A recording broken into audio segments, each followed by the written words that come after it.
Hello മച്ചമാരെ, welcome back to Mallu explainer. മനുഷ്യർ ഇതുവരെയായിട്ടും പോവാത്ത ആർട്ടിക്കിലെ ഒരു പ്രദേശം, അവിടെ വലിയ പെട്രോളിയത്തിന്റെ നിക്ഷേപമുണ്ടെന്ന് മനസ്സിലാക്കിയ ഒരു കമ്പനി ഈ പെട്രോളിയം ഖനനം ചെയ്യാനായിട്ട് അവിടെ വലിയൊരു ഫാക്ടറി നിർമ്മിക്കുകയാണ്. അവിടെ ജോലി ചെയ്യാനായിട്ട് ഒരുപാട് ആൾക്കാർ പോകുന്നുണ്ട്. എന്നാൽ ഇവർക്ക് ആർക്കും അറിയാത്തൊരു കാര്യം ഉണ്ടായിരുന്നു. അവിടെ പെട്രോളിയത്തിന്റെ നിക്ഷേപം മാത്രമല്ല, മനുഷ്യരെ തിന്നുന്ന കൊടൂരമായിട്ടുള്ള നരഭോജിയായിട്ടുള്ള ഒരുപാട് ചെന്നായ്ക്കൾ ഉണ്ടായിരുന്നുവെന്ന്. ഇതിനിടയിൽ നിന്നും ഇവർക്ക് സർവൈവ് ചെയ്യാൻ കഴിയോ ഇല്ലയോ? നിങ്ങളൊന്ന് ആലോചിച്ച് നോക്കിയേ. കൊടൂരമായിട്ടുള്ള ഒറ്റപ്പെട്ട ഈ മഞ്ഞുപ്രദേശത്തിൽ കുറെ ആൾക്കാർ പെട്ടുപോകുന്നുണ്ട്. എന്നാൽ അതിനേക്കാൾ ഉപരിയായിട്ട് അവർ പേടിക്കുന്നത് നരഭോജിയായിട്ടുള്ള ഈ ചെന്നായ്ക്കളെയാണ്. ഇടി വെട്ടിയവന്റെ കാലിൽ പാമ്പ് കടിച്ചു എന്ന് പറഞ്ഞതുപോലെയുള്ള ഒരു 7 പേര്, അവരുടെ അത്രയും ദുർഘടമായിട്ടുള്ള വളരെ സാഹസികമായിട്ടുള്ള ഒരു യാത്രയുടെ കഥ തന്നെയാണ് ഇന്ന് ഞാൻ നിങ്ങൾക്ക് പറഞ്ഞു തരാനായിട്ട് പോകുന്നത്. അപ്പൊ നേരെ കഥയുടെ ഈ മായാ ലോകത്തിലേക്ക് പോവല്ലേ. So again welcome back to Mallu explainer. സിനിമയുടെ ആരംഭത്തിൽ തന്നെ ആർട്ടിക്കിലെ ഒരു പ്രദേശം കാണിക്കുകയാണ്. ഈ സ്ഥലത്തേക്കൊന്നും അങ്ങനെ അധികാരം വരാറില്ല. ഒന്നാമത് അവിടുത്തെ ക്ലൈമറ്റ് അത് അത്രക്ക് മോശമാണ്. -ഡിഗ്രിയാണ് അവിടുത്തെ ഒരു തണുപ്പ്.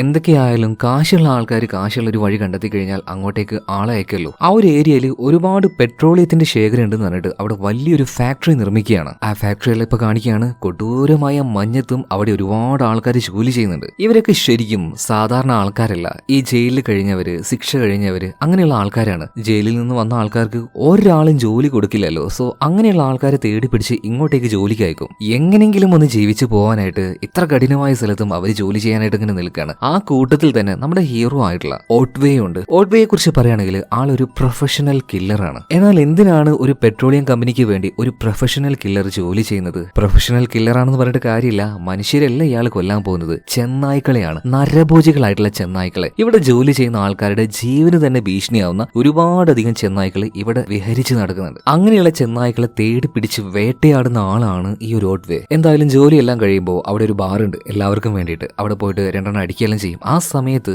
ഈ ഓട്ട്വേ വല്ലാതെ മാനസിക സമ്മർദ്ദത്തിലാണ്. ശരിക്കും ഇങ്ങോട്ടേക്ക് അവൻ വന്നത് തന്നെ ജീവിതത്തിൽ വല്ലാതെ ഒറ്റപ്പെട്ടതുകൊണ്ടാണ്. അവന്റെ ഭാര്യ മരിച്ചുപോയി. ആ ഒരു വിഷമം അവന് താങ്ങാനേ കഴിയുന്നില്ലായിരുന്നു. അതുകൊണ്ട് തന്നെ അവന് കിട്ടാവുന്നത് വിളിച്ച് ഏറ്റവും വേസ്റ്റ് ജോലിയാണ് അവൻ തെരഞ്ഞെടുത്തിരിക്കുന്നത്. എന്തായാലും 1-2 അടിക്കും, ദിവസവും വീട്ടിലേക്ക് പോകും. അതുപോലെ തന്നെ രാവിലെ ആവുന്ന സമയത്ത് അവന്റെ ആ ഒരു പണിക്കിറങ്ങും. ഇപ്പൊ അവിടെ ജോലിക്കായിട്ട് നിൽക്കുന്ന പല ആൾക്കാർ പല ഭാഗത്തായിട്ട് ഉണ്ടാവുമല്ലോ. ഇവരെല്ലാം വളരെയധികം ദൂരെ നിന്നുകൊണ്ട് ഓട്ട്വേ നിരീക്ഷിക്കും. ഇപ്പൊ ദാ ഓട്ട്വേ നോക്കുമ്പോൾ ഒരു ചെന്നായ ആ കൂട്ടത്തിൽ ചില ആൾക്കാരുടെ പിന്നാലെ പാഞ്ഞു വരുന്നുണ്ട്. എന്ന് ഈ കാര്യമൊന്നും അവരറിയുന്നില്ല കേട്ടോ. ഒരാൾ ഇതറിയുന്നുണ്ട്, ഈ ചെന്നായ വേട്ടക്കാരനായിട്ടുള്ള ഓട്ട്വേ തന്നെ. ഒന്നും നോക്കിയില്ല, സ്നൈപ്പർ വെച്ച് അവറ്റകളെ ഷൂട്ട് ചെയ്ത് കൊന്നുകളയാണ്. എന്തൊക്കെയായാലും ഒരു ഹണ്ടർ ആയാലും ഇതുപോലെ ഈ മൃഗങ്ങളെ വേട്ടയാടി കൊല്ലുന്നതിൽ ഓട്ട്വേക്ക് ഭയങ്കരമായിട്ട് മാനസിക വിഷമം ഉണ്ടായിരുന്നു. ചത്തെടുക്കുന്ന ആ ഒരു ജീവികളുടെ അടുത്തേക്ക് ചെല്ലും, പതിയെ അതിനിങ്ങനെ തടവിയിട്ട് എന്താ പറയാ കൂടുതൽ ഡിപ്രഷനിലേക്ക് അവൻ അങ്ങനെ പോയിക്കൊണ്ടിരിക്കുകയാണ്. ഒരു ദിവസം രാത്രി ബാറിലങ്ങനെ അടിച്ചുകൊണ്ടിരിക്കുമ്പോൾ ഭാര്യ മരിച്ചുപോയതിന്റെ ഒറ്റപ്പെടലിന്റെ ആ ഒരു വേദന, ഇപ്പൊ ചെയ്തുകൊണ്ടിരിക്കുന്ന ആ ഒരു ജോലി എല്ലാം കൂടി ആയപ്പോ മാനസിക സമ്മർദ്ദം സഹിക്കാൻ പറ്റാണ്ട് അവൻ ആത്മഹത്യ ചെയ്യാൻ തീരുമാനിക്കുകയാണ്. നേരെ പുറത്തേക്ക് വന്നു. തോക്ക് വായിൽ വെച്ച് ഇട്ട് പൊട്ടിക്കാൻ നോക്കുന്ന അതേ സമയത്ത് തന്നെ ഒരു അപായ സൂചന എല്ലാവർക്കും കിട്ടുകയാണ്. അതായത് ക്ലൈമറ്റ് വളരെയധികം മോശമായിക്കൊണ്ടിരിക്കുകയാണ്. എല്ലാവരെയും എത്രയും പെട്ടെന്ന് തന്നെ ഇവിടുന്ന് കൊണ്ടുപോവാണ്. അതിനായിട്ട് ഒരു ഫ്ലൈറ്റും ഇങ്ങോട്ടേക്ക് വരുന്നുണ്ട്. പെട്ടെന്ന് തന്നെ ഇവിടെ വെച്ച് നമ്മുടെ ഓട്ട്വേ അവന്റെ തീരുമാനം മാറ്റുകയാണ്. മരിക്കേണ്ട, അത് പിന്നെ ചെയ്യാം, തൽക്കാലം ഇവിടുന്ന് രക്ഷപ്പെടാൻ തീരുമാനിക്കുകയാണ്. അങ്ങനെ പിറ്റേ ദിവസം തന്നെ ഇവർക്കായിട്ടുള്ള ആ ഒരു ഫ്ലൈറ്റ് വന്നിട്ടുണ്ട്. എല്ലാവരും ഇപ്പൊ അതിലേക്ക് കയറിക്കൊണ്ടിരിക്കുകയാണ്. പറഞ്ഞതുപോലെ തന്നെ ക്ലൈമറ്റ് വളരെയധികം മോശമായിക്കൊണ്ടിരിക്കുകയാണ്. ശക്തമായിട്ടുള്ള തണുത്ത കാറ്റ് വീശാൻ തുടങ്ങിയിട്ടുണ്ട്. ഇപ്പൊ ഈ ഓട്ട്വേ അവൻ കയറിയിരിക്കുന്ന ഒരു സീറ്റ് ഉണ്ടല്ലോ, അതിന്റെ തൊട്ടപ്പുറത്തായിട്ട് മറ്റൊരു ചെറുപ്പക്കാരൻ ഇരിക്കുന്നുണ്ടായിരുന്നു. അവന്റെ പേര് ഫോളൻ ആണ്. ഈ ഫോളനെ കുറിച്ച് പറയുകയാണെങ്കിൽ വായാടിത്തരേ അവന്റെ വായിലുള്ളൂ.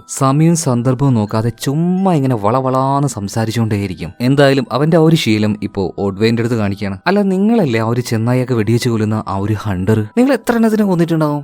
എങ്ങനെ ഈ കൊല്ലാറ്? അങ്ങനെ ഓരോ കാര്യങ്ങൾ ചോദിക്കുമ്പോൾ ഇപ്പോൾ ഓട്ട്വേ പറയണം, ഞാൻ തന്നെയാണ് ഹണ്ടർ. എന്നാൽ അവന്റെ വീണ്ടും ആ ഒരു ചോദ്യം ഓട്ട്വേക്ക് തീരെ ഇഷ്ടാവുന്നില്ല എന്ന് ഫാളന് മനസ്സിലായി. അതുകൊണ്ട് തന്നെ വായും പൂട്ടി അവനൊന്ന് ഒതുങ്ങിയിരിക്കുന്നുണ്ട്. ആൾ അത്ര വെടിപ്പല്ലാന്ന് മനസ്സിലായി. എന്തായാലും ഇതിനുശേഷം ഫ്ലൈറ്റ് ടേക്ക് ഓഫ് ആവുകയാണ്. കുറച്ചു നേരം മുന്നോട്ടേക്ക് പോയി. അങ്ങനെ മുന്നോട്ടേക്ക് പോകുന്ന സമയത്ത് എന്തെന്നറിയില്ല, ഫ്ലൈറ്റിന് വല്ലാത്തൊരു ഷെയ്ക്ക്. ക്ലൈമറ്റ് മോശമായതുകൊണ്ടാണ് ഇങ്ങനെ സംഭവിക്കുന്നതെന്ന് എയർ ഹോസ്റ്റേഴ്സ് പറയുന്നുണ്ട്. എന്നാൽ വായാടി ആയിട്ടുള്ള ഫാലൻ ഈ പുറകിനെ വിളിച്ചു പറയണേ, ഇനിയെങ്ങാനും ഫ്ലൈറ്റ് തകർന്ന് വീഴുകയാണെങ്കിൽ ആരും ഇവര് പറയുന്നൊന്നും കേൾക്കാൻ നിൽക്കരുത്, വേറെ എന്തെങ്കിലും പരിപാടി കാണിച്ച് രക്ഷപ്പെടാൻ നോക്കിക്കോ. ഇപ്പൊ പിറകിലുണ്ടായിരുന്ന ഒരാൾ ഫോളന്റെ മണ്ടക്ക് നോക്കി ഒന്ന് കൊടുത്തിട്ട് പറയണടാ, ഇങ്ങനത്തെ സിറ്റുവേഷനിൽ ഒരുമാതിരി മറ്റേ വർത്താനം പറയാൻ നിൽക്കരുത് കേട്ടോ. ഓ ശരി, ഞാനൊന്നും പറയുന്നില്ലെന്ന് പറഞ്ഞിട്ട് ഇപ്പൊ അവൻ വീണ്ടും ഒതുങ്ങിയിരിക്കുകയാണ്. കുറച്ച് സമയം കഴിഞ്ഞു. ഫ്ലൈറ്റിന്റെ ആ ഒരു ഷേക്കും കാര്യങ്ങളൊക്കെ നിന്നിട്ടുണ്ട്. അത് നോർമൽ ആവുകയാണ്. എല്ലാ ആൾക്കാരും പയ്യെ ലൈറ്റ് എല്ലാം ഓഫ് ആക്കിയിട്ട് പതിയെ ഉറങ്ങാൻ തുടങ്ങുകയാണ്. എന്നാൽ കുറച്ചേരം കഴിഞ്ഞപ്പോൾ വല്ലാത്തൊരു തണുപ്പ്. എല്ലാവരും ഓട്ടോമാറ്റിക്കായിട്ട് എഴുന്നേൽക്കാണ്. ഇതെന്താ AC ഭയങ്കരമായിട്ട് കുറച്ച് വെച്ചിരിക്കുകയാണോ? ആ കൂട്ടത്തിൽ എന്തായാലും ഓട്ട്വേ എഴുന്നേറ്റിട്ടുണ്ട്. ഓട്ട്വേ പതിയെ ആ ഒരു ഫ്ലൈറ്റിന്റെ കണ്ണാടിയിലേക്ക് നോക്കുന്ന സമയത്ത് ഐസ് കൊണ്ട്, അതായത് തണുപ്പ് കൊണ്ട് കണ്ണാടിയെല്ലാം ഭയങ്കരമായിട്ട് എന്താ പറയാ ഉറഞ്ഞു മറിഞ്ഞു പോയിരിക്കുകയാണ്. പിന്നീട്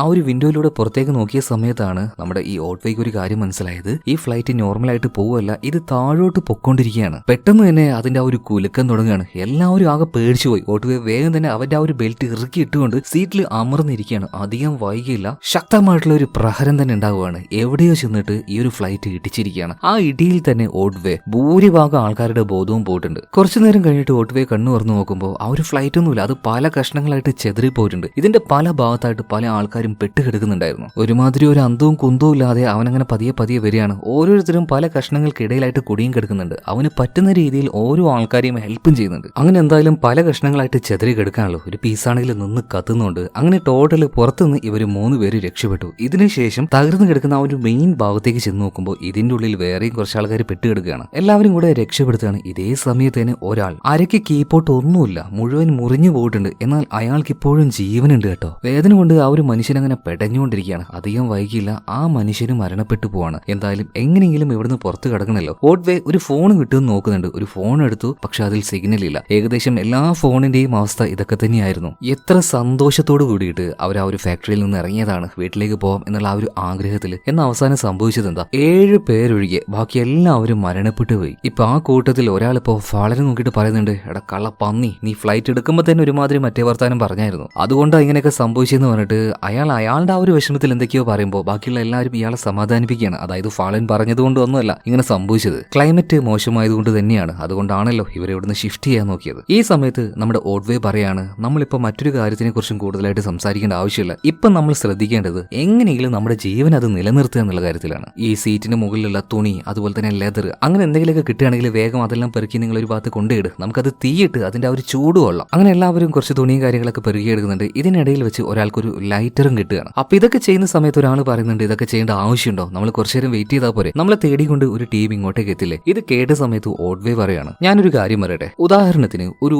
50ഓളം ഫ്ലൈറ്റുകൾ നമ്മളെ തേടി ഇങ്ങോട്ടേക്ക് വരികയാണ്. അതിൽ ഒരെണ്ണത്തിനെങ്കിലും നമ്മളെ കണ്ടുപിടിക്കാൻ കഴിഞ്ഞാൽ അത് മഹാഭാഗ്യാണ്. കാരണം ഇതുവരെയായിട്ട് മനുഷ്യന്റെ കാൽ പോലും പെടാത്ത, മനുഷ്യർ വന്ന് നോക്കിയിട്ടില്ലാത്ത ഏതോ ഒരു സ്ഥലത്താണ് നമ്മൾ വീണ് കിടക്കുന്നത്. ഇങ്ങോട്ടേക്ക് ആര് വരാൻ, എപ്പോ വരാന് നമുക്ക് അങ്ങനെ പ്രതീക്ഷിക്കാനൊന്നും കഴിയില്ല. പരമാവധി നമ്മൾ സർവൈവ് ചെയ്യാൻ നോക്കണം. എന്തായാലും ഇതിനുശേഷം തുണി, ബാഗുകൾ, ലെതർ, അതുപോലെ തന്നെ മരത്തിന്റെ കഷ്ണങ്ങൾ, ഇതെല്ലാം ഒപ്പിച്ചുകൊണ്ട് ഇവർ ഇതെല്ലാം കൂട്ടിയിട്ട് നല്ലൊരു തീ കൊണ്ട് ഉണ്ടാക്കിയെടുക്കുകയാണ്. എന്നിട്ട് ആ ഒരു തീ ഇവർ നന്നായിട്ട് കായുന്നുണ്ട്. തണുപ്പത്തിൽ ആ ഒരു ചൂട് ഒരു ഇച്ചിരി ശരീരത്തിന് കിട്ടുകയാണെങ്കിൽ വലിയ ആശ്വാസമായിരിക്കുമല്ലോ. എന്നാൽ ഇതേ സമയത്ത് തന്നെ ഈ തകർന്നു കിടക്കുന്ന ഫ്ലൈറ്റിനരികിലേക്ക് ഓട്വേ വീണ്ടും ചെല്ലുകയാണ്. എന്തോ ഒരു കാര്യം തപ്പിയാണ് അവൻ അങ്ങോട്ടേക്ക് പോകുന്നത്. എന്ന് ഇതേ സമയത്ത് തന്നെ എന്തോ ഒരു ശബ്ദം കേൾക്കുകയാണ്. ആരും ഇതിന്റെ ഇടയിൽ പെട്ടുകിടന്ന് രക്ഷപ്പെടാൻ നോക്കുകയാണ്. ആരാണ് അവിടെ, എന്തെങ്കിലും ഹെൽപ്പ് വേണമെന്ന് ചോദിച്ചിട്ട് ഇപ്പൊ ഓട്വേ അങ്ങോട്ടേക്ക് ചെന്ന് നോക്കിയ സമയത്ത് ഒരു കാര്യം കണ്ട് ആകെ ഞെട്ടിപ്പോവാണ്. അതായത് അത് രക്ഷപ്പെടാൻ ശ്രമിക്കുന്ന ഒരാളായിരുന്നില്ല, പകരം അതൊരു ചെന്നായി ആയിരുന്നു. അവൻ എന്താ ചെയ്യുന്നതെന്നറിയോ? ഓൾറെഡി ഇവിടെ മരിച്ചു കിടക്കുന്ന ആൾക്കാരുടെ മൃതദേഹത്ത് നിന്നും അവരുടെ ആ ഒരു പച്ച ഇറച്ചി കടിച്ചു വലിച്ച് തിന്നുകൊണ്ടിരിക്കുകയാണ്. അതായത് നരഭോജിയായിട്ടുള്ള ഒരു ചെന്നായെ ഇപ്പൊ ഓട്വേ നേരിട്ട് കാണുകയാണ്. അടുത്ത നിമിഷം തന്നെ ഓട്വേക്ക് നേരെ ഈ ഒരു ചെന്നായെ ചാടി വീഴുന്നുണ്ട്. പ്രതീക്ഷിക്കാതെയുള്ള ആക്രമണം ആയതുകൊണ്ട് തന്നെ ഓട്വേക്ക് ഒന്നും ചെയ്യാൻ കഴിഞ്ഞില്ല. എന്തായാലും ഈ ഒരു ബഹളം കേട്ട് അങ്ങോട്ടേക്ക് ബാക്കിയുള്ള ആൾക്കാരെല്ലാവരും ഓടി വരികയാണ്. ഇവരുടെ കയ്യിൽ കിട്ടിയ വടി, കോൽ ഇതെല്ലാം വെച്ച് ഈ ചെന്നായെ ഇവർ ആക്രമിക്കുന്നുണ്ട്. ഓളി ഇട്ടുകൊണ്ട് ചെന്നായ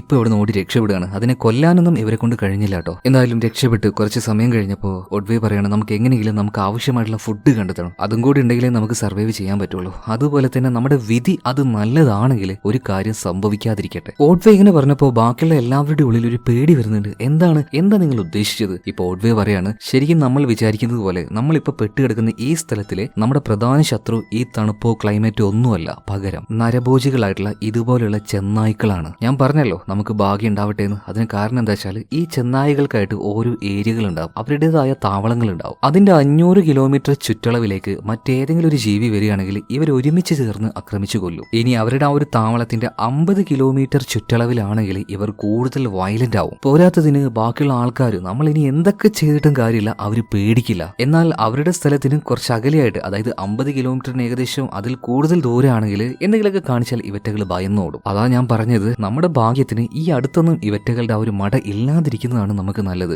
ഉണ്ടായാൽ നമ്മൾ ഓരോരുത്തരെയായിട്ട് അവർ വേട്ടയാടി മരിക്കുന്നത് വരെ അവർ വേട്ടയാടും. ഇത്രയും വിശദമായിട്ട് ഈ ചെന്നായ്ക്കളെ കുറിച്ച് പറഞ്ഞു കൊടുക്കുമ്പോൾ, അല്ല ഇതൊക്കെ പറയാൻ നിങ്ങൾ ആരാന്ന് ചോദിക്കുമ്പോൾ, ഇത്രയും കാലം ഈ ഒരു സ്ഥലത്ത് നിങ്ങളൊക്കെ പ്രൊട്ടക്ട് ചെയ്തിരുന്ന ഹണ്ടറാണ് ഞാൻ എന്ന് പറയാണ്. അതായത് എന്താണ് ശരിക്കും ഓട്വേയുടെ ആ ഒരു ജോലി എന്ന് ഇവർക്ക് ആർക്കും അറിയില്ല. ആ ഒരു പെട്രോളിയം കമ്പനി തന്നെ കാശ് കൊടുത്ത് കൊല്ലാനായിട്ട് ഇങ്ങോട്ടേക്ക് കൊണ്ടുവന്ന ഒരു വേട്ടക്കാരൻ തന്നെയാണ് ഈ ഒരു ഓട്വേ. എന്തായാലും ചെന്നായ്ക്കളെ കുറിച്ച് അത്യാവശ്യം നല്ലോണം അറിയുന്ന ഒരാൾ കൂടെ ഉണ്ടല്ലോ. ഇത് അറിഞ്ഞപ്പോൾ ബാക്കിയുള്ളവർക്ക് ചെറിയൊരു നേരിയ ആശ്വാസം കിട്ടുന്നുണ്ട്. പറയുന്നുണ്ട്. അതുപോലെ എല്ലാവർക്കും ഒരു കോൺഫിഡൻസ് വന്നിട്ടുണ്ട്, ഇവൻ അത്യാവശ്യം കാര്യങ്ങളൊക്കെ അറിയാലോ, അപ്പൊ ഇവൻ പറയുന്നത് കേൾക്കാന്നുള്ളത്. അതുപോലെ ഇപ്പൊ നമ്മുടെ ഈ ഒരു ഓട്ട്വേ പറയുന്ന ഒരു കാര്യം എന്താ വെച്ചാൽ നമ്മൾക്കായിട്ടുള്ള ഒരു കുഴി അതിവിടെ തോണ്ടി വെച്ചിട്ടുണ്ട്. അതെന്താണെന്ന് ഇവർ ചോദിക്കുമ്പോൾ ഇത്രയും നേരമായിട്ട് ഈ ബോഡിയൊന്നും നമ്മളൊന്നും ചെയ്തിട്ടില്ല, അതിന്റെ ദേഹത്തുള്ള, അതായത് ഈ ബോഡികളുടെ ദേഹത്തുള്ള രക്തം തന്നെ ഈ ചെന്നായ്ക്കളെ ഇങ്ങോട്ടേക്ക് ആവാഹിക്കും. അപ്പൊ എത്രയും പെട്ടെന്ന് തന്നെ ഈ ബോഡികൾ നമ്മൾ സംസ്കരിക്കണം എന്ന് പറയാണ്. എന്തായാലും അതിന്റെ ആ ഒരു പരിപാടി ഇവർ ചെയ്തുകൊണ്ടിരിക്കുമ്പോൾ ഒരു ബോഡിയുടെ ഉള്ളിൽ നിന്നും ഒരാൾക്ക് ഒരു വാച്ച് കിട്ടുകയാണ്. അതൊരു GPS വാച്ചായിരുന്നു. ഈ വാച്ച് ഓണാക്കി കഴിഞ്ഞാൽ ഇത് ഇവിടെ നിൽക്കുകയാണെങ്കിൽ ഏകദേശം ഇതിന്റെ 40 കിലോമീറ്റർ ചുറ്റളവ്, അത്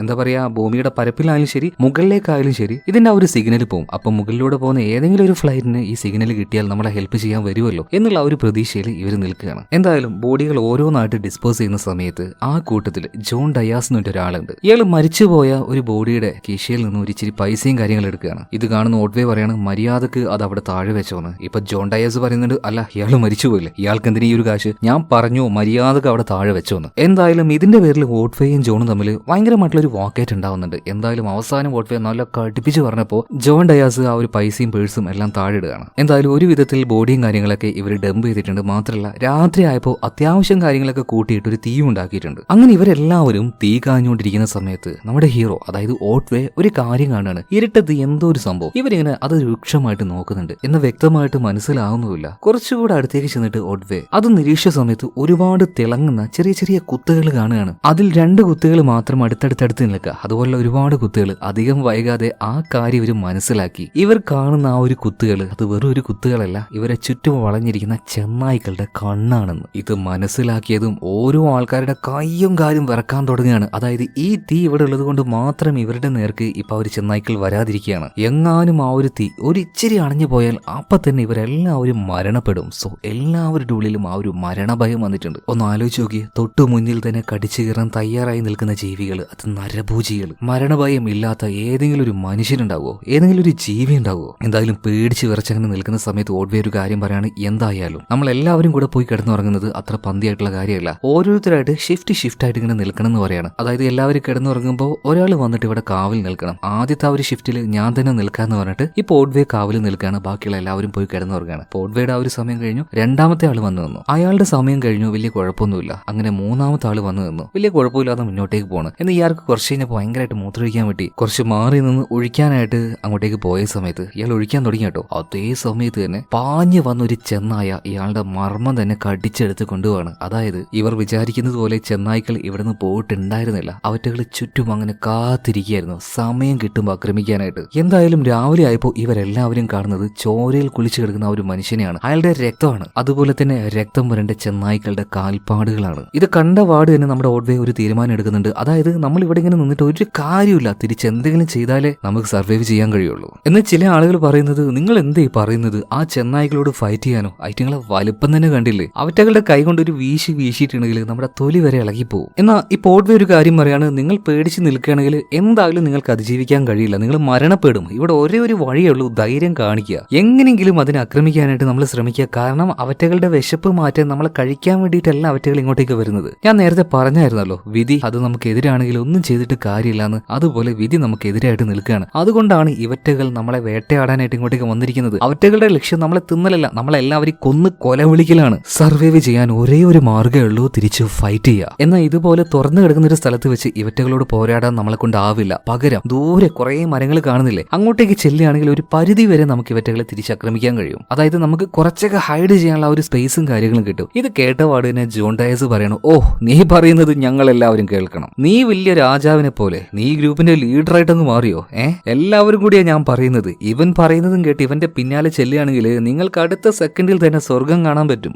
സ്വർഗം എന്ന് പറയാൻ പറ്റില്ല, ചിലപ്പോൾ നരകം കണ്ടുവന്ന് വരും. അങ്ങനെ എല്ലാവരുടെയും ആ ഒരു പ്രതീക്ഷകൾ അതില്ലാതാക്കുന്ന രീതിയിൽ ജോൺ ഡയാസ് സംസാരിക്കുകയാണ്. ഓൾറെഡി ജോൺ ഡയാസിന് ഓട്ട്വേയോട് ഒരു ദേഷ്യമുണ്ട്. കാരണം അവൻ നേരത്തെ ആ ഒരു പൈസ എടുക്കാൻ നോക്കിയപ്പോൾ അത് താഴെ ഇടാൻ ഓട്ട്വേ പറഞ്ഞില്ലേ, അതിന്റെ ആ ഒരു ദേഷ്യമാണ്. എന്തായാലും ഈ വിഡ്ഢിയോട് തർക്കിച്ചു നിന്ന് എനർജി കളയാനായിട്ട് ഓട്ട്വേ തയ്യാറായിരുന്നില്ല. ഞാൻ എന്തായാലും തർക്കിക്കാനില്ല, ഞാൻ അങ്ങോട്ടേക്ക് പോവാണ്, എന്റെ പിന്നാലെ ആരെങ്കിലും വരുന്നുണ്ടോ എന്ന് ചോദിക്കുകയാണ്. വരുന്നുണ്ടെങ്കിൽ വന്നു എന്ന് പറയണം. എന്തായാലും ഓട്ട്വേ അങ്ങോട്ട് പോകാൻ നിൽക്കുകയാണ്. പോകുന്നതിന് മുന്നേ ആയിട്ട് ഒരു ബോട്ടിലെടുത്തു. ഈ ഫ്ലൈറ്റ് തകർന്നിട്ട് അതിന്റെ ഓയിൽ ലീക്ക് ആവുന്നില്ലേ, ഓയിലല്ല അതിന്റെ ആ ഒരു ഫ്യൂൽ, ആ ഫ്യൂൽ ആ ഒരു ബോട്ടിൽ അവൻ കളക്ട് ചെയ്തിട്ട് പോകാൻ നിൽക്കുമ്പോൾ കൂട്ടത്തിൽ ഒരാൾ മാത്രം പറയണം, നിങ്ങൾ എല്ലാവരും ഒറ്റയടിക്ക് പോവല്ലേ, ഇവിടെ മരിച്ചു കിടക്കുന്നതിൽ ഒരാൾ എനിക്ക് അത്രയും വേണ്ടപ്പെട്ട ആളാണ്, കുറച്ചേരം നമുക്ക് അയാൾക്ക് വേണ്ടി ഒന്ന് പ്രയർ ചെയ്തിട്ട് പോയാൽ പോരെ. അങ്ങനെ എല്ലാവരും അവിടെ നിൽക്കുകയാണ്. എല്ലാവർക്കും വേണ്ടി ഒന്ന് പ്രയർ ചെയ്തിട്ട് അവരുടെ ആ ഒരു യാത്ര തുടങ്ങുകയാണ്. നോക്കിയിട്ടാണ് പോകുന്ന വഴി അല്ലെങ്കിൽ ആ ഒരു സ്ഥലം അത് കൊടൂരമായിട്ടുള്ള തണുപ്പാണ്. തണുപ്പ് എന്ന് പറഞ്ഞാൽ പോരാ, തണുത്ത കാറ്റാണ്. ശരീരത്തിൽ ഒരുപാട് ആണികൾ തുളച്ച് കയറുന്നത് പോലെയുള്ള വേദനയായിരിക്കും ഈ ഒരു തണുപ്പത്ത് ഇവർ നടക്കുമ്പോൾ ഇവരുടെ ദേഹത്ത് ഇവർക്ക് ഫീൽ ആവുക. പക്ഷെ നിന്നിട്ട് കാര്യമില്ല, പോയേ മതിയാവുള്ളൂ. സർവൈവ് ചെയ്യണമെങ്കിൽ സഹിക്കന്നെ വേണം, പോരാടണം, ഫൈറ്റ് ചെയ്യണം. എന്തായാലും ഈ ഒരു യാത്രയിൽ ഇവരുടെ ഉള്ളിൽ എല്ല് വരെ ഫ്രീസ് ആയി പോകുന്ന രീതിയിലുള്ള തണുപ്പ് ഇവർക്ക് ഫീൽ ആവുന്നുണ്ട്. തളർന്നു പോവാണ്. അതിനുപരി നല്ല കട്ടിയുള്ള മഞ്ഞ്. ഇതിലേക്ക് കാല് വെച്ച് കാലെടുക്കുമ്പോൾ തന്നെ കാലിനൊരു ബലം വേണം. കുഴഞ്ഞു പോകുന്നുണ്ട് കാല്. എന്നിരുന്നാലും ഇവർ മുന്നോട്ടേക്ക് തന്നെ. പതിയെ പതിയെ മഞ്ഞിന്റെ ആ ഒരു ശക്തമായ കാറ്റ് കാരണം കുറച്ചകലെയുള്ള വസ്തു പോലും വ്യക്തമായിട്ട് കാണാൻ കഴിയുന്നില്ല. അത് അവ്യക്തമായി കൊണ്ടിരിക്കുകയാണ്. ഈ സമയത്താണ് ചെന്നായ്ക്കൾ ഇവരുടെ പിന്നാലെ പാഞ്ഞു വരുന്നത്. അപകടം മനസ്സിലായി ഉടനെ തന്നെ ഇവരുടെ എനർജി വീണ്ടെടുക്കുകയാണ്, മുന്നോട്ടേക്ക് ഓടുകയാണ്. എന്നാൽ ഏറ്റവും പിറകാലെ വന്ന ആളുണ്ടല്ലോ, ആ ചെന്നായ്ക്കളുടെ ഇരയാവുകയാണ്. ഇത് കണ്ട സമയത്ത് വേഗം തന്നെ ഓട്ട്വേ അയാളെ രക്ഷപ്പെടുത്താനായിട്ട് അയാളുടെ അടുത്തേക്ക് പോകുന്നുണ്ട്. ബാക്കിയുള്ള എല്ലാവരും അങ്ങോട്ടേക്ക് വരികയാണ്. എന്നാൽ ഇവർ വരുമ്പോഴേക്കും അയാളുടെ ആ ഒരു ബോഡി കടിച്ച് കയറി വെച്ചായിരുന്നു ആ വന്ന ചെന്നായ്ക്കള്. ചോരയിൽ കുളിച്ചു കിടക്കുന്ന ആ ഒരു മനുഷ്യന്റെ ബോഡി മാത്രമേ ഇവർക്ക് കിട്ടിയുള്ളൂ. നോക്കി നിന്നിട്ട് കാര്യമില്ല. എത്രയും പെട്ടെന്ന് തന്നെ ആ കാണുന്ന കാട്ടിലേക്ക് ഓടി രക്ഷപ്പെടണം. സർവൈവ് ചെയ്യാൻ അതല്ലാതെ വേറൊരു മാർഗവുമില്ല. എന്തായാലും മുന്നോട്ടേക്ക് പോവാണ്. പയ്യെ പയ്യെ ഇരുട്ടി വരുന്നുണ്ട്. അപ്പോഴേക്കും വീണ്ടും ഒരുപാട് ചെന്നായ്ക്കൾ ഇവരെ കണ്ടുപിടിച്ച് ഇവരുടെ പിന്നാലെ വന്നുകൊണ്ടിരിക്കുകയാണ്. എണ്ണത്തിൽ അവറ്റകൾ കൂടുതലുണ്ട്. എന്നാൽ എങ്ങനെയൊക്കെയോ ഒരു എനർജിയൊക്കെ ഉണ്ടായിരുന്നു. ആ എനർജി ഉപയോഗിച്ച് ഇവർ ഈ ഒരു കാട്ടിന്റെ ഉള്ളിലേക്ക് കയറുന്നുണ്ട്. ഒരു തിണ്ടിന്റെ അപ്പുറത്തേക്ക് ഇവർ കടക്കുകയാണ്. അതുകൊണ്ട് തന്നെ ഇപ്പൊ നിലവിൽ ആ ഒരു ചെന്നായ്ക്കൾ ഡയറക്റ്റ് ആയിട്ട് ഇവരുടെ അടുത്തേക്ക് വരുന്നില്ല. ഈ ഒരു സമയം ഇവർ ഉപയോഗിക്കുന്നുണ്ട് കേട്ടോ. എന്നാൽ വീണ്ടും തക്കം പാർത്ത് നിന്ന ആ ഒരു ചെന്നായ്ക്കൾ ഇവരുടെ പിന്നാലെ തന്നെ എന്തായാലും രക്ഷപ്പെട്ട് അവിടെ നോടി ഒരു ഭാഗത്തെത്തി. ഈ മരത്തിന്റെ കമ്പും ചില്ലിയും എല്ലാം എവിടുന്നൊക്കെയോ സംഘടിപ്പിച്ച് ഇതെല്ലാം കൂട്ടിയിടുകയാണ്. എന്നിട്ട് നേരത്തെ നമ്മുടെ ഓട്ട്വേ കളക്ട് ചെയ്ത് വെച്ച ഒരു ഫ്യൂൽ ഉണ്ടല്ലോ, അത് ഈ ഒരു മരത്തിന്റെ മുകളിൽ ഒഴിച്ചിട്ട് ഇതിനങ്ങ് തീ കൊടുക്കുകയാണ്. നല്ല ശക്തമായിട്ടുള്ള പാളി കത്തുന്ന തീ തന്നെ അവിടെ ഉണ്ടാവുന്നുണ്ട്. എല്ലാവരും വേഗം തന്നെ അവർക്ക് കിട്ടാവുന്ന ആ ഒരു വിറകും കാര്യങ്ങളൊക്കെ കൊണ്ടുവന്നിട്ട് ഇതിലിടുന്നുണ്ട്. എന്തായാലും ഇത്രയും വലിയൊരു തീനാളം ഉണ്ടായതുകൊണ്ട് തന്നെ അങ്ങോട്ടേക്ക് ഈ ചെന്നായികൾ ഇപ്പൊ അടുക്കുന്നില്ല.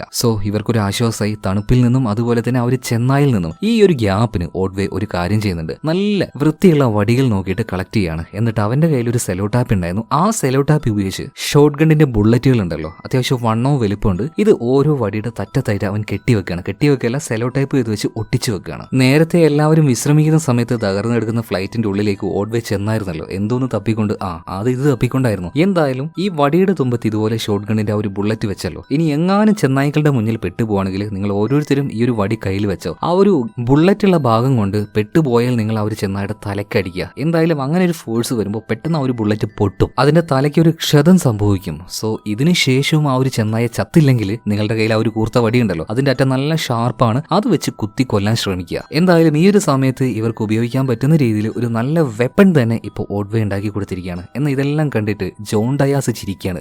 നിങ്ങൾക്ക് ഇതൊക്കെ കണ്ടിട്ട് ചിരി വരുന്നുണ്ടോ? ഇനി ഒരു ചെന്നായി വരികയാണെങ്കിൽ ഈ കോല് വെച്ച് അതിന്റെ മണ്ടയ്ക്ക് അടിക്കാനായിട്ട് അതിങ്ങനെ തല കാണിച്ചു തരും, എന്നാ അടിച്ചോന്ന് പറഞ്ഞിട്ട്. അതായത് ഇവരെന്ത് നല്ലൊരു ഐഡിയ ഉപയോഗിച്ചിട്ട് എന്തെങ്കിലും ഒരു കാര്യം മുന്നോട്ടേക്ക് വെച്ചാലും എല്ലാത്തിനെയും കളിയാക്കുന്ന രീതിയിൽ ജോൺ ഡയാസ് ഒരു നെഗറ്റീവ് വോളിയായിട്ട് അവരുടെ കൂട്ടത്തിൽ അങ്ങനെ നിൽക്കുകയാണ്. അവരിങ്ങനെ കണ്ടിന്യൂസ് ആയിട്ട് നെഗറ്റീവ് ആയിട്ടുള്ള കാര്യങ്ങൾ ഇങ്ങനെ പറഞ്ഞപ്പോൾ ഓട്ട്വേ പറയാണ്, ഡൈസ് എന്തുകൊണ്ടാണ് നീ ഇങ്ങനെ പറയുന്നതെന്ന് അറിയോ? ബാക്കിയുള്ള എല്ലാവരെക്കാളും നന്നായിട്ട് പേടിച്ചിരിക്കുന്നത് നീയാണ്, അതുകൊണ്ടാണ് നീ ഇങ്ങനെ സംസാരിക്കുന്നത്. ഒരു സൈക്കോളജിക്കൽ മൂവ്മെന്റ് ആയിരുന്നു. അവനൊന്ന് തളർത്താനായിട്ട് വിചാരിച്ചതുപോലെ തന്നെ ഇത് കേട്ടപ്പോൾ ജോൺ ഡയാസ് വല്ലാതെ ക്ഷുഭിതനാവുന്നുണ്ട്. ആരാടെ പേടിച്ചത്? ഞാനോ? വാടാ നമുക്കൊന്ന് മുട്ടി നോക്കാന്ന് പറഞ്ഞിട്ട് അവൻ എഴുന്നേൽക്കാണ്. ഈ പോട്ടുവയും ചാടി എഴുന്നേൽക്കുന്നുണ്ട്. മുട്ടി നോക്കാന്ന് പറയാണ്. അവൻ കയ്യിൽ കത്തിയെടുക്കുകയാണ്. വാടാ ധൈര്യം ഉണ്ടെങ്കിൽ വന്ന് എന്നെ തല്ലടാന്ന് പറയാണ്. എന്നാൽ ഓട്ട്വേയുടെ കയ്യിൽ പ്രത്യേകിച്ച് ഒരു ആയുധമില്ല. നേരെ അവന്റെ അടുത്തേക്ക് എത്തുകയാണ്. എത്തുന്നതിന്റെ തൊട്ട് മുന്നേ ആയിട്ട് നിലത്തുനിന്ന് ഒരു ഇച്ചിരി മഞ്ഞ് അവന്റെ മുഖത്തേക്കാക്കി അവന്റെ ശ്രദ്ധയൊന്ന് തിരിക്കുകയാണ്. എടുത്തിട്ട് ഒരേറ്റ കൊട്ടലാണ്. തെറിച്ച് താഴേക്ക് വീഴുന്നുണ്ട്. അവന്റെ കഴുത്തിൽ പിടിച്ച് അമർത്തി അങ്ങനെ പിടിക്കുകയാണ് ഓട്ട്വേ. ഒരു വേട്ടക്കാരനാണ്, അതിന്റേതായ ഒരു ഫോഴ്സ്, വേഗത എന്തായാലും ഓട്ട്വേക്ക് ഉണ്ടാകും. എന്തായാലും ജോൺ ഡയാസ് അനങ്ങാതെ അങ്ങനെ മലന്ന് കിടക്കുകയാണ്. ഈ സമയത്ത് പെട്ടെന്ന് ഓട്ട്വേ ഒരു കാര്യം കണ്ട് ഞെട്ടുന്നുണ്ട്. പയ്യെ പിന്നിലേക്ക് വരികയാണ്. എന്താ കാര്യം? ഒരു വലിയ ചെന്നായ ജോൺ ഡയാസിന്റെ പിറകിൽ തന്നെയായിട്ട് അങ്ങനെ നിൽക്കുന്നുണ്ടായിരുന്നു. സോ എല്ലാവരും വളരെ പതിയെ ജാഗരൂപരായി നിന്നുകൊണ്ട് പയ്യെ പിറകിലേക്ക് നിൽക്കുകയാണ്. ഇവരുടെ ടീമിൽ ഇനി 5 പേര് മാത്രമേ ഉള്ളൂ. 7 പേര് ആ അപകടത്തിൽ നിന്നും സർവൈവ് ചെയ്തെങ്കിലും 2 പേര് വരുന്ന വഴിക്ക് തന്നെ മരിച്ചുപോയി. സോ ഈ 5 ആൾക്കാരും തീയുടെ മുന്നിൽ വളരെയധികം ശ്രദ്ധയോടുകൂട്ടിയിട്ട് ഒരുമിച്ച് അങ്ങനെ നിൽക്കുന്നത് കൊണ്ട് തന്നെ ഇവർക്ക് നേരെ അവർ ചെന്നായി വരുന്നില്ല. പയ്യെ അത് പിറകിലേക്ക് പോവാണ്.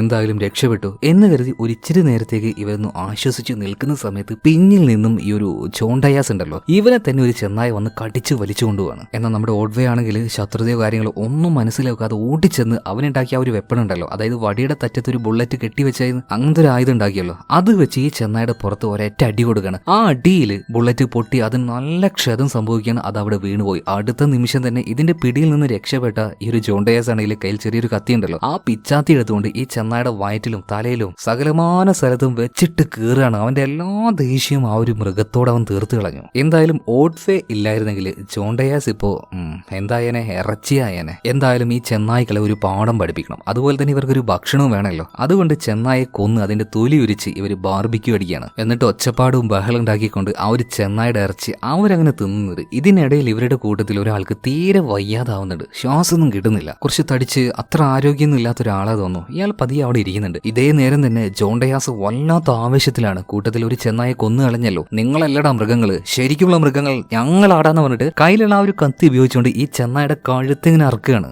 അറുത്തെടുത്ത് കാട്ടിലേക്ക് ഒരേറ്റേറി കൊടുക്കുകയാണ്. ഇതാടാ പിടിച്ചോ നിങ്ങളുടെ കൂട്ടത്തിൽ ഒരുത്തിന്റെ തല എന്ന് പറഞ്ഞിട്ട്. എന്ന് ഈ കാണിച്ചു കൂട്ടുന്നത് ഒരു ഇച്ചിരി ഓവറല്ലേ എന്ന് ബാക്കിയുള്ളവർക്ക് തോന്നുകയാണ്. അതായത് വല്ലാത്ത രീതിയിൽ തന്നെ ബാക്കിയുള്ള ചെന്നായ്ക്കളെ പ്രകോപിപ്പിക്കുകയാണ്. അതിന്റെ ആവശ്യമുണ്ടോ? എന്തായാലും വിചാരിച്ചതുപോലെ തന്നെ ഇവരെല്ലാവരും ഭയക്കുന്ന രീതിയിലുള്ള ഒരു ഓളിയിടൽ, ഒരു ചെന്നായുടെ കരച്ചിൽ ഇവർ കേൾക്കുന്നുണ്ട്. ശരിക്കും കിടുങ്ങിപ്പോയി ആ ഒരു കരച്ചിൽ. ആവശ്യമില്ലാത്ത പരിപാടി ചെയ്ത് അവറ്റകളെ കൂടുതലായിട്ട് ദേഷ്യം പിടിപ്പിച്ചിരിക്കുകയാണ്. കൂട്ടത്തിൽ ഒരുത്തന്റെ തല ഇതുപോലെ മുന്നിൽ വന്ന് കിടക്കുമ്പോൾ അത് മൃഗങ്ങളായാലും ശരി മനുഷ്യരായാലും ശരി വല്ലാതെ വയലന്റ് ആവില്ലേ? സോ അവറ്റകൾ വല്ലാതെ വയലന്റ് ആവാൻ പോവാണെന്ന് ഓട്ട്വേക്ക് മനസ്സിലായി. അതുകൊണ്ട് തന്നെ ഇനി ഇവിടെ നിൽക്കണ്ട, പതിയെ മുന്നോട്ടേക്ക് നീങ്ങാന്ന് ഇവർ തീരുമാനിക്കുകയാണ്. കാരണം അധികം വൈകാതെ വലിയൊരു കൂട്ടം തന്നെ ഇങ്ങോട്ടേക്ക് എത്താൻ പോകുന്നുണ്ട്. വിശപ്പെല്ലാം മാറി ക്ഷീണവും കാര്യങ്ങളൊക്കെ മാറ്റി എന്തായാലും ആ ഒരു രാത്രിയിൽ തന്നെ ഇവർ മുന്നോട്ടേക്ക് പോവാണ്. പോകുന്ന വഴിയിൽ ഒരുത്തം പറയുന്നുണ്ട്, നിങ്ങൾക്കറിയോ മനുഷ്യര് കഴിഞ്ഞാൽ ഏറ്റവും കൂടുതൽ പ്രതികാര ബുദ്ധിയുള്ള ജീവികൾ അത് ഈ ചെന്നായികളാണ്. ഉറപ്പായിട്ടും നമ്മൾ ചെയ്തതിന്റെ ബാക്കിയായിട്ട് കൂട്ടത്തിൽ ഒരുത്തിന്റെ കഴുത്തറുത്ത് തല അങ്ങോട്ടേക്ക് ഇട്ടുകൊടുത്തില്ലേ, അവരെന്തായാലും നമ്മുടെ പിന്നാലെ വരുന്നു പറയുമ്പോൾ ഓട്ട്വേ പറയാണ്, നീ ഒന്നും മിണ്ടാതിരിക്കുക, നമ്മൾ ഓവറായിട്ട് ഇങ്ങനെ സ്വയം പേടിച്ചിട്ട് എന്താ കാര്യം, ധൈര്യമായിട്ട് മുന്നോട്ടേക്ക് പോകുന്നു പറയുമ്പോൾ ആ കൂട്ടത്തിൽ നേരത്തെ വയ്യാതായ കുറച്ച് തടിച്ചിട്ടുള്ള ഒരാളുണ്ടായിരുന്നില്ല. അയാൾ പറയാണ്, എനിക്ക് വയ്യ, തീരെ വയ്യ, മുന്നോട്ടേക്ക് പോകാൻ വയ്യാന്ന് തന്നെ പറയാണ്. അതുകൊണ്ട് തന്നെ എല്ലാവരും ഇന്ന്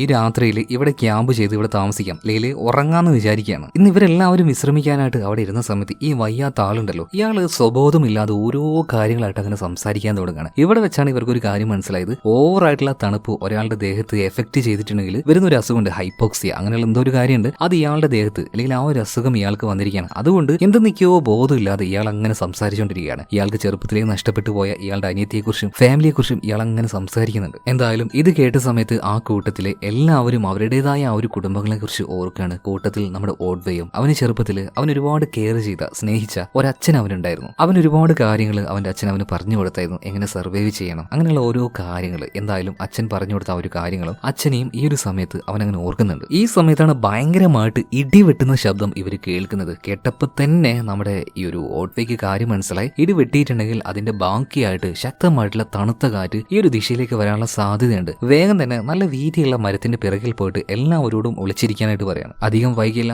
ഓട്ട്വേ പറഞ്ഞതുപോലെ തന്നെ അതിശക്തമായ മാരകമായ തണുപ്പുള്ള ആ ഒരു കാറ്റ് അതിലൂടെ വീശി പോകുന്നുണ്ട്. മരത്തിന്റെ പിന്നിലായിട്ട് ഇരുന്നത് കൊണ്ട് തന്നെ അവർക്ക് ആ ഒരു തണുപ്പിൽ നിന്നും സർവൈവ് ചെയ്ത് ആ കാറ്റിൽ പെടാതെ രക്ഷപ്പെടാൻ പറ്റി. അങ്ങനെ പയ്യെ ഇവരെല്ലാവരും ഉറങ്ങിപ്പോകുന്നുണ്ട്. പിറ്റേ ദിവസം രാവിലെയായി. എന്തായാലും രാവിലെ ആയപ്പോൾ രാത്രിക്കത്തെ ആ ഒരു ഒടുക്കത്ത തണുപ്പ് കാരണം കണ്ണെന്നൊലിച്ച കണ്ണീര് വരെ കട്ടയായി പോയിട്ടുണ്ടായിരുന്നു. ഓരോരുത്തരുടെ മുഖത്തെല്ലാം ഐസ് കട്ടകൾ ഇങ്ങനെ കട്ട പിടിച്ച് വരികയാണ്. അതായത് മുഖത്തെല്ലാം പേശികൾക്ക്, തൊലിക്ക്, ഇതിന്റെ ഉള്ളിൽ നിന്നെല്ലാം വല്ലാത്തൊരു വേദനയും കാര്യങ്ങളും ഇവർക്ക് ഫീൽ ആവുന്നുണ്ട്. കൂട്ടത്തിൽ മറ്റൊരു കാര്യം ഇവർ കാണുകയാണ്, ഇന്നലെ വയ്യാതെ കിടന്ന ഒരാളുണ്ടല്ലോ, അവൻ ഓൾറെഡി രാത്രിയിൽ തന്നെ മരണപ്പെട്ടു പോയിട്ടുണ്ട്. എന്തായാലും അവനെ എടുത്തുകൊണ്ട് മുന്നോട്ടേക്ക് പോകല് അത് പോസിബിൾ ആയിട്ടുള്ള ഒരു കാര്യമല്ല. അതുകൊണ്ട് തന്നെ ആ ഒരു കാറ്റ് മാറി അതിന്റെ ആ ഒരു തണുപ്പ് മാറി എന്ന് ബോധ്യമായപ്പോൾ ഇവർ വീണ്ടും ഇവരുടെ ആ ഒരു യാത്ര അല്ലെങ്കിൽ ആ ഒരു നടത്തം അത് മുന്നോട്ടേക്ക് തന്നെ തുടരുകയാണ്. പോകുന്ന വഴിയിൽ കുറച്ച് മരങ്ങൾക്കിടയിലായിട്ട് ഒരു മരം മാത്രം മുറിഞ്ഞു കിടക്കുന്നത് കാണുകയാണ്. അതായത് അത് പൊട്ടിയതല്ല, അത് മനുഷ്യര് മുറിച്ചതാണ്. അതിനർത്ഥം എന്താണ്, ഈ പരിസരത്തിൽ എവിടെയോ ആയിട്ട് മനുഷ്യരുണ്ട്, ആ കാര്യം ഉറപ്പാണ്. ഉള്ളത് കൊണ്ടാണല്ലോ ഇതുപോലെ മരം മുറിച്ചത്. എന്തായാലും നമ്മൾ പോയിക്കൊണ്ടിരിക്കുന്ന ഈ ഒരു വഴി അത് കറക്റ്റ് ആയിട്ടുള്ള വഴി തന്നെയാണ്. കുറച്ച് കഷ്ടപ്പെട്ടാലും മുന്നോട്ടേക്ക് പോയാൽ മനുഷ്യരുള്ള ഭാഗത്തേക്ക് നമുക്ക് എത്താൻ പറ്റും. എന്തായാലും ഇവർ പയ്യെ മുന്നോട്ടേക്ക് പോകണം. അങ്ങനെ മുന്നോട്ടേക്ക് പോകുന്ന സമയത്ത് വെള്ളം വീഴുന്ന ശബ്ദം ഇവർ കേൾക്കുകയാണ്. വല്ലാത്ത ദാഹം ഇവർക്കുണ്ട്. ദാഹം ഉണ്ടെന്ന് കരുതിയിട്ട് ഇതുപോലെ മഞ്ഞ് വാരി തിന്നാനൊന്നും പറ്റില്ലല്ലോ. സോ വെള്ളം വീഴുന്ന ആ ഒരു ശബ്ദം കേട്ട ഭാഗത്തേക്ക് ഇവർ ഓടിച്ചെന്ന് നോക്കുകയാണ്. എന്നാൽ ഇവരെത്തുന്നത് വലിയൊരു കൊക്കയുടെ മുന്നിലേക്കാണ്. കൊക്കയല്ല, ഒരു നീണ്ട വിടവ്. ഈ വിടവ് താണ്ടി അപ്പുറത്തേക്ക് എത്തണം. പക്ഷേ എങ്ങനെ, ഇത്രയും ആളുള്ള വിടവ് എങ്ങനെ ചാടി മറികടക്കും? മറ്റ് വഴിയിലൂടെ പോയാലോ അല്ലെങ്കിൽ തിരിച്ചു പോയാലോ എന്നൊക്കെ ഇവരിങ്ങനെ ആലോചിക്കുന്ന സമയത്ത് ഓട്ട്വേ പറയണം, ഒരിക്കലും പോസിബിൾ അല്ല, തിരിച്ചു പോകുന്നതിനെ കുറിച്ച് ആലോചിക്കാൻ വേണ്ട, അതിനും ഭേദം താഴേക്ക് ചാടി നിങ്ങൾ ചാവുന്നതാണ്. എന്തായാലും ഇവിടെ വെച്ച് ഇവരൊരു തീരുമാനം എടുക്കുകയാണ്. ഈ വലിയൊരു കുഴി ഉണ്ടല്ലോ, ഈ ഒരു വിടവ്, ഇത് താണ്ടി അപ്പുറത്തേക്ക് പോകാനായിട്ട് തന്നെ അതിനായിട്ട് ഇവരൊരു വഴിയും കണ്ടുപിടിക്കുന്നുണ്ട്. ഇവരുടെ എല്ലാവരുടെയും വസ്ത്രത്തിൽ നിന്ന് ഒരു ഇച്ചിരീച്ച കീറി എടുക്കുകയാണ്. എന്നിട്ട് അത് വലിയൊരു കയറ് പോലെ ആക്കിയിട്ടുണ്ട്. ആ കയറിന്റെ ഒരു ഭാഗം ഒരു മരത്തിൽ കെട്ടി അതിന്റെ മറുഭാഗം ഒരാൾ പിടിച്ചിട്ട് അത്യാവശ്യം നല്ല ജമ്പ് ചെയ്യാൻ അറിയുന്ന ഒരാളുണ്ട്, ഫിസിക്കൽ സ്ട്രെങ്ത് ഉള്ള ആളാണ്. സോ അയാൾ ഇതിന്റെ ആ ഒരു അഗ്രഭാഗം പിടിച്ച് അപ്പുറത്തേക്ക് ചാടാൻ വേണ്ടി നിൽക്കുകയാണ്. ചാടിയിട്ട് അപ്പുറത്തൊരു മരത്തിൽ ഇത് കെട്ടും. എന്നിട്ട് ഈ ഒരു വള്ളി പിടിച്ചുകൊണ്ട്, അതായത് ഈ തുണി പിടിച്ചുകൊണ്ട് എല്ലാവരും സാഹസികമായിട്ട് തന്നെ ഈ വലിയ കുഴി താണ്ടി അപ്പുറത്തേക്ക് എത്തണം. എന്തായാലും പറഞ്ഞതുപോലെ നല്ല സ്ട്രെങ്ത് ഉള്ള ഒരാള് ഈ ഒരു തുണിയും പിടിച്ച് അപ്പുറത്തേക്ക് ചാടുകയാണ്. എന്നാൽ ചാടിയ ആ ഒരു ഫോഴ്സിൽ ഇവർ കെട്ടിവെച്ച ആ ഒരു മരത്തിൽ നിന്ന് ഈ കെട്ട് പൊട്ടി പോകുന്നുണ്ട്. എന്നാൽ പെട്ടെന്ന് തന്നെ ജോൺ ഡയാസ് ആദ്യമായിട്ട് നല്ലൊരു കാര്യം ചെയ്യാണ്. ഈ പൊട്ടിയ ആ ഒരു തുണിയുടെ കഷ്ണം ചാടി കയറി പിടിക്കുകയാണ്. അതുകൊണ്ട് മാത്രം ചാടിയ ആൾ താഴേക്ക് പോയില്ല. ബാക്കിയുള്ളവർ വന്നിട്ട് ജോൺ ഡയാസിന്റെ കാല് കയറി പിടിക്കുകയാണ്. അതുകൊണ്ട് എല്ലാവരും ഗ്രൂപ്പായിട്ട് വർക്ക് ചെയ്തതുകൊണ്ട് തന്നെ ഈ ജോലി ഇവർക്ക് കംപ്ലീറ്റ് ചെയ്യാൻ കഴിഞ്ഞു. അപ്പുറത്തേക്ക് ഒരാൾ ഓൾറെഡി കടന്നു കഴിഞ്ഞു. ഇനി 3 പേരെ ബാക്കിയുള്ളത്. ഈ ജോൺ ഡയാസ്, അതുപോലെ തന്നെ ഓഡ്വേ, പിന്നെ ഉയരെല്ലാം നല്ല പേടിയുള്ള ഒരാളാണ്. അപ്പൊ അയാൾ പറയാണ്, നിങ്ങൾ രണ്ടുപേരും ആദ്യം പോ, അതിനുശേഷം ഞാൻ വന്നോളാണ്. അങ്ങനെ വലിയ ഭയമൊന്നുമില്ലാത്ത ഓഡ്വേ അതുപോലെ ജോൺ ഡയാസ് രണ്ടുപേരും കൂടെ ആ ഒരു എന്താ പറയാ തുണിക്കയറിൽ പിടിച്ചുകൊണ്ട് അപ്പുറത്തേക്ക് കടക്കുന്നുണ്ട്. മൂന്നാമതായിട്ട് ഇയാൾ അങ്ങനെ കടക്കാൻ നോക്കുമ്പോൾ ഇയാൾക്ക് ഉയരം നല്ല പേടിയാണ്. അതുകൊണ്ട് തന്നെ പേടിച്ചാണ് ഇതിൽ പിടിച്ച് അതിന്റെ അപ്പുറത്തേക്ക് കടക്കാൻ ശ്രമിക്കുന്നത്. എന്തായാലും ഈ ഒരു പേടിയുള്ളത് കൊണ്ട്, പരുങ്ങലുള്ളത് കൊണ്ട് തന്നെ ഇയാളുടെ കണ്ണാടി അത് ഒരു താഴേക്ക് വീഴുകയാണ്. എന്തായാലും ഇതുകൂടി ആയ സമയത്ത് ഈ മനുഷ്യൻ വല്ലാതെ ഭയപ്പെടുകയാണ്. ഓഡ്വേ അതുപോലെ തന്നെ ജോൺ ഡയാസ് രണ്ടുപേരും നീ ഒന്ന് വേഗത്തിൽ വാന്ന് പറഞ്ഞിട്ട് അവനിങ്ങനെ ഫോഴ്സ് ചെയ്യാണ്. ഇവൻ ആ ഒരു വെപ്രാളത്തിൽ എന്തൊക്കെയോ കാണിച്ചു കൂടുന്നുണ്ട്. ഇതിനിടയിൽ അവന്റെ ദേഹത്തുണ്ടായിരുന്ന എന്തോ ഒരു കുളത്ത് ഈ ഒരു കയറിൽ ഇങ്ങനെ ഒരയുന്നുണ്ടായിരുന്നു. അങ്ങനെ ഒരഞ്ഞൊരഞ്ഞ അവസാനം ഈ ഒരു കയറ് തന്നെ പൊട്ടി ഇവൻ താഴേക്ക് വീഴുന്നുണ്ട്. ഒറ്റയടിക്ക് വീഴല്ല, താഴെ കുറച്ച് മരങ്ങളും അതിന്റെ ആ ഒരു ചില്ലകളൊക്കെ ഉണ്ടായിരുന്നു. സോ അതിൽ തട്ടിയാണ് ഇവൻ താഴേക്ക് വീഴുന്നത്. എന്തായാലും മരിച്ചിട്ടില്ല. വേഗം അവനെ രക്ഷപ്പെടുത്താനായിട്ട് ഇവർ താഴേക്ക് വന്ന് നോക്കുമ്പോഴേക്കും എന്താ സംഭവിച്ചത്? താഴെ ഇവർക്ക് വേണ്ടി കാത്തിരുന്ന ചെന്നായ്ക്കൾ ഒറ്റയ്ക്കൊരുത്തനെ കിട്ടിയതല്ലേ, അതുകൊണ്ട് തന്നെ കടിച്ച് കീറിയിടുകയാണ്. ഇവർ വന്ന് നോക്കുമ്പോൾ രക്തം മാത്രമേ അവിടെ കാണാനുള്ളൂ. സത്യം പറഞ്ഞാൽ ഇവരാകെ ഷോക്കായി പോയി. കാരണം യാത്രയുടെ ഓരോ ഘട്ടത്തിലും ഓരോരുത്തരെയായിട്ട് ഇവർക്ക് നഷ്ടമായിക്കൊണ്ടിരിക്കുകയാണ്. ഒന്ന് ആലോചിച്ച് നോക്കിയേ, ഓരോ ഘട്ടത്തിലേക്ക് ഇവർ കാലെടുത്ത് നോക്കുമ്പോൾ ഓരോരുത്തർ ആ സമയത്ത് മിസ്സാവുന്നുണ്ട്. ഇനി അടുത്തത് ആരായിരിക്കും? ഓരോരുത്തരുടെ ഉള്ളിലും ആ ഒരു മരണഭയം വന്നിട്ടുണ്ട്. പക്ഷേ ബാക്കിയുള്ള ആളുകളെ സംബന്ധിച്ചിടത്തോളം ഓഡ്വേക്ക് അത്യാവശ്യം നല്ല ധൈര്യമുണ്ട്. മരിക്കാൻ തീരുമാനിച്ചവന് എന്ത് മരണഭയം എന്നായിരിക്കുമല്ലേ? എന്നാൽ അങ്ങനെയൊന്നും അല്ല കേട്ടോ. ഈ മരിക്കാൻ തീരുമാനിച്ചവർക്ക് മരണഭയം ഇല്ല എന്ന് പറയാൻ പറ്റുമോ? അവർക്ക് ജീവിതത്തോടാണ് മടുപ്പ് തോന്നിയത്, അല്ലാതെ മരണത്തിനോട് പേടിയില്ലാതായിട്ടല്ല അത് അവർ ചെയ്യാൻ നിൽക്കുന്നത്. എന്തായാലും ഒരുപാട് ദൂരം അവർ വീണ്ടും മുന്നോട്ടേക്ക് പോവാണ്. ഒരു ചെറിയ നദിയുടെ കാര്യയിലേക്ക് ഇവർ എത്തിയിട്ടുണ്ട്. ആ സമയത്ത് ജോൺ ഡയസ് പറയണ, വയ്യ, എനിക്കിനി വയ്യ. എന്റെ സകല എനർജിയും ഏറ്റവും അവസാനത്തെ എനർജിയുടെ ഒരു കണിക വരെ ഞാൻ ഉപയോഗിച്ചുകൊണ്ടാണ് ഇവിടെ വരെ എത്തിയത്. ഇനി ഒരടി എടുത്തു വെക്കാനായിട്ട് എന്നെ കൊണ്ട് വയ്യടോ. നിങ്ങൾ നോക്കിയേ, ഈ അരുവി, ദൂരെ കാണുന്ന ആ ഒരു മല, ഇതൊക്കെ എത്ര മനോഹരമാണ്, നല്ല കാഴ്ച. എനിക്ക് ഉറപ്പായി എന്റെ മരണം ഏകദേശം അടുത്ത് കഴിഞ്ഞു വന്നു. അതുകൊണ്ട് എനിക്ക് ഇഷ്ടപ്പെട്ട ഈ ഒരു കാഴ്ചകൾ കണ്ട് എന്നെ ഇവിടെ മരിക്കാൻ വിടണമെന്ന് ഇപ്പൊ ഈ ഓഡ്വേയോടും ആ ബാക്കിയായിട്ടുള്ള ഒരാളോടും പറയുന്നുണ്ട്. പക്ഷെ ഓഡ്വേ അതിന് സമ്മതിക്കുന്നില്ല. ജോൺ ഡയാസെ, നമ്മൾ ഇത്രയും കഷ്ടപ്പെട്ടുകൊണ്ട് ഇവിടേക്ക് വന്നത് ഇങ്ങനെ കിടന്ന് മരിക്കാനാണോ? ഒരുപാട് ദൂരം നമ്മൾ ഫൈറ്റ് ചെയ്ത് എത്തിയില്ലേ, കുറച്ചു നേരം കൂടെ പിടിച്ചു നിന്നോടെന്ന് ചോദിക്കുമ്പോൾ ജോൺ ഡയാസ് പറയണ, എടോ പറ്റിയിരുന്നില്ലടാ, ഏറ്റവും അവസാനത്തെ ആ ഒരു സമയം വരെ എത്തിക്കഴിഞ്ഞടാ. എന്തായാലും സമാധാനമായിട്ട് എന്നെ നിങ്ങളൊന്ന് മരിക്കാൻ വിടുമെന്ന് പറയാണ്. അതെങ്കിലും ഒന്ന് സമാധാനത്തിലാവുകയാണെങ്കിൽ നല്ലതല്ലേ? വെറുതെ ആ ഒരു ചെന്നായ്ക്കളുടെ കടി കൊണ്ട് മൃഗീയമായിട്ട് ചാവുന്നതിലും നല്ലത് ഇത് തന്നെയല്ലേ നല്ലത്. അങ്ങനെ ജോൺ ഡയാസ് ഇവര് നിർബന്ധിച്ചിട്ട് അവസാനം നമ്മുടെ ഓഡ്വേ സമ്മതിക്കുകയാണ്. എന്തായാലും അവന്റെ ആഗ്രഹം പോലെ തന്നെ സമാധാനമായിട്ട് അവൻ ഇവിടെ കിടന്ന് മരണപ്പെട്ടോട്ടെ. എന്തായാലും അവൻ അവിടെ ഒറ്റയ്ക്കാക്കിയിട്ട് ഇവര് പോവാണ്. പോകുന്ന വഴിയിൽ നല്ല വിഷമുണ്ട് കേട്ടോ. തുടക്കത്തിലൊക്കെ ശത്രു ആയിരുന്നെങ്കിലും പയ്യെ ആ ഒരു ശത്രുതയൊക്കെ രണ്ടുപേരുടെ ഉള്ളിൽ നിന്നും പോയിട്ടുണ്ട്. അങ്ങനെയാണല്ലോ, കഠിനമായിട്ടുള്ള സാഹചര്യങ്ങൾ വരുമ്പോൾ എത്ര വലിയ ശത്രുക്കളാണെങ്കിലും അവർ ഒരുമിച്ച് നിൽക്കും. അവരുടെ ഉള്ളിൽ വല്ലാത്തൊരു സൗഹൃദം വരും. എന്തായാലും ആ ഒരു സൗഹൃദത്തേക്ക് മാറ്റി വെച്ച് അവന്റെ ഇഷ്ടത്തിന് അവൻ അവിടെ വിട്ട് ഇവർ മുന്നോട്ടേക്ക് വീണ്ടും പോവാണ്. കുറച്ചധികം ദൂരം മുന്നോട്ടേക്ക് പോയിട്ടുണ്ട്. ഈ സമയത്താണ് ഓഡ്വേയും ബാക്കിയായിട്ടുള്ള ആ ഒരാളും ഇവരൊരു കാര്യം ശ്രദ്ധിക്കുന്നത്. ഇവരുടെ പിന്നാലെ തന്നെ ചെന്നായ്ക്കൾ കൂടിയിട്ടുണ്ട്. രക്ഷപ്പെടാനായിട്ട് ഇവരുടെ കയ്യിൽ ആയുധവും ഇല്ല, തീയോ ഇല്ല, ഒന്നുമില്ല. ഒരേ ഒരു വഴിയേ ഉള്ളൂ, അവിടെ നല്ല ശക്തമായിട്ട് ഒലിച്ചുകൊണ്ടിരിക്കുന്ന ഒരു നദി. അതിലേക്ക് ഇവർ എടുത്തങ്ങോട്ട് ചാടുകയാണ്. പക്ഷെ ഭയങ്കര ഫോഴ്സിൽ ഈ ഒരു നദി അങ്ങനെ ഒഴുകിക്കൊണ്ടിരിക്കുകയാണ്. നീന്തി രക്ഷപ്പെടാനായിട്ട് ഇവർ പരമാവധി ശ്രമിക്കുന്നുണ്ടെങ്കിലും ഒരു പരിധിയിൽ കൂടുതൽ ഫോഴ്സ് വന്നാൽ ഇനി മീനിന് പോലും നീന്തി രക്ഷപ്പെടാൻ പറ്റില്ല. അതങ്ങനെയല്ലേ, നന്നായിട്ടൊരു കാറ്റ് വീശുകയാണെങ്കിൽ നമ്മുടെ ഈ ഒരു ഭൂമിയുടെ പ്രതലത്തിൽ നമുക്ക് പിടിച്ചു നിൽക്കാൻ പറ്റുമോ? അപ്പൊ പിന്നെ ഇത്രയും വെള്ളം ഇത്രയും ഫോഴ്സിൽ പോകുമ്പോൾ ഒരിക്കലും പിടിച്ചു നിൽക്കാൻ പറ്റില്ല. ഭയങ്കര കഠിനമായിട്ടുള്ള ഒരു സിറ്റുവേഷൻ തന്നെയാണ്. എന്നിരുന്നാലും എങ്ങനെയൊക്കെ ഓഡ്വേ ഒരു മരത്തിൽ പിടിച്ചു നിൽക്കുകയാണ്. എന്നാൽ കൂടെ ഉണ്ടായിരുന്ന ആള് അയാളും ഇതുപോലെ ശ്രമിച്ചെങ്കിലും നിർഭാഗ്യവശാൽ അയാളുടെ കാല് അവിടെ ഉണ്ടായിരുന്ന ഒരു കല്ലിനിടയിൽ കുടുങ്ങി പോവാണ്. ഇയാൾക്ക് മുകളിലേക്ക് വരാൻ കഴിയുന്നില്ല. ഓഡ്വേ എങ്ങനെയൊക്കെയോ ചെന്നിട്ട് ഇയാളെ മുകളിലേക്ക് പിടിച്ച് വലിക്കാൻ നോക്കുന്നുണ്ടെങ്കിലും അതിന് അവനെ കൊണ്ട് നടന്നില്ല കേട്ടോ. അവസാനം വെള്ളത്തിനടിയിൽ കിടന്നുകൊണ്ട് ഓഡ്വേയുടെ മുന്നിൽ വെച്ച് തന്നെ ആ ഒരു മനുഷ്യൻ ശ്വാസം മുട്ടി മരിക്കുകയാണ്. വല്ലാത്തൊരു ദുർവിധി തന്നെയല്ലേ. 7 പേരായിട്ട് ആ ഒരു അപകടത്തിൽ നിന്ന് രക്ഷപ്പെട്ട് അവസാനം ബാക്കിയായിരിക്കുന്നത് ഓഡ്വേ ആണ്. ഓഡ്വേ പിന്നീട് എങ്ങനെയൊക്കെയോ മരിക്കാൻ ഞാൻ തയ്യാറല്ല എന്നുള്ള ആ ഒരു ദൃഢനിശ്ചയത്തിൽ ആ ഒരു നദിയിൽ നിന്നും എങ്ങനെയൊക്കെയോ കരയിലേക്ക് നീന്തി കയറുന്നുണ്ട്. കൂട്ടത്തിൽ, അതായത് രക്ഷപ്പെടാനായിട്ട് അവന്റെ കൂടെ കൂടിയ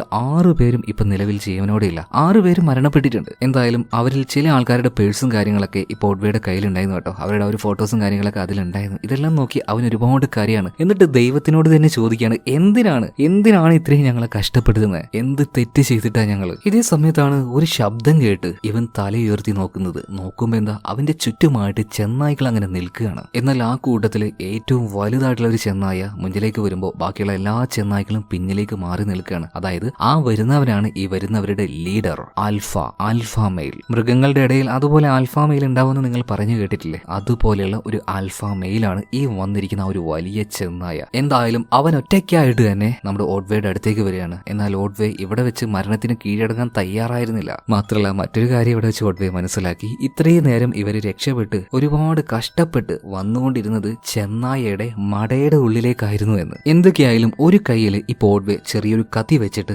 അതിങ്ങനെ സെലോ ടൈപ്പ് വെച്ച് ഒട്ടിക്കുകയാണ്. മറ്റേ കയ്യിൽ ചെറിയൊരു ബോട്ടിലുണ്ടായിരുന്നു, അത് പൊട്ടിച്ച് അതിന്റെ പല കഷ്ണങ്ങളായിട്ട് വിരലുകൾക്കിടയിൽ വെച്ച് നഖം പോലെ ആക്കിയിട്ട് അതും ഒട്ടിച്ചു വെക്കുകയാണ്. എന്നിട്ട് ആ ഒരു മൃഗത്തിനോട് ഫൈറ്റ് ചെയ്യാനായിട്ട് തന്നെ അവൻ അങ്ങനെ നിൽക്കുകയാണ്. ഇപ്പൊ ആ ഒരു ചെന്നായി മോട്ടുവേടെ നേർക്ക് വരുന്നുണ്ട്. രണ്ടുപേരും അങ്ങോട്ടും ഇങ്ങോട്ട് ചാടി വീഴുകയാണ്. ഇവിടെ വെച്ച് ഈ ഒരു സിനിമ തീരുന്നുണ്ട്. അതായത് ക്ലൈമാക്സ് എന്താകണമെന്ന് നിങ്ങൾക്കായിട്ട് വിട്ടു തന്നിരിക്കുകയാണ് ഇതിന്റെ ഡയറക്ടർ. എന്തായിരിക്കും സംഭവിക്കുക? രണ്ട് സാധ്യതകളെ ഉണ്ടാവാൻ സാധ്യതയുള്ളൂ. ഒന്ന്, നമ്മുടെ ഈ ഒരു ഓട്വേ ആ ഒരു ചെന്നായെ കൊന്നിട്ടുണ്ടാവണം. ഇത് കണ്ട് ബാക്കിയുള്ള ചെന്നായ്ക്കൾ പേടിച്ചു പോകും. ഇത്രയും ദൃഢനിശ്ചയുള്ള നമ്മുടെ ഓട്വേ എങ്ങനെയെങ്കിലും അവിടുന്ന് രക്ഷപ്പെട്ടു പോവുകയും ചെയ്യും. ഇനി രണ്ടാമത്തെ ഒരു സാധ്യത അതെന്താന്ന് വെച്ചാൽ ഈ യുദ്ധത്തിൽ ഓൾറെഡി ഓട്വേ തീരെ വയ്യാതെ നിൽക്കുകയാണ്. ആ ഒരു ചെന്നായ പ്രത്യേകിച്ച് ആൽഫമയിലാണ് ഓട്വേയെ കൊല്ലുക തന്നെയും. എന്നിരുന്നാലും മരണം വരെ ഓട്വേ പോരാടും. കാരണം ഇനി ഇങ്ങനെ കുറെ ദൂരം മുന്നോട്ടേക്ക് പോകാൻ പറ്റില്ല എന്ന് അവന് മനസ്സിലായിട്ടുണ്ടാവും. സോ ക്ലൈമാക്സിൽ ഈ രണ്ട് കാര്യങ്ങൾ വേണമെങ്കിലും സംഭവിക്കാം. ഏതായിരിക്കും സംഭവിച്ചിട്ടുണ്ടാവുക? പോസിറ്റീവായി എടുക്കണോ? നിങ്ങൾക്ക് പോസിറ്റീവായിട്ട് എടുക്കാം. ക്ലൈമാക്സ് നെഗറ്റീവായിട്ട് എടുക്കണോ? നിങ്ങൾക്ക് നെഗറ്റീവായിട്ട് എടുക്കാം. എന്തായാലും കഥയുടെ അവസാനം വരെ നമ്മുടെ മച്ചാൻ ഓട്വേ തിരിഞ്ഞോടിയില്ല.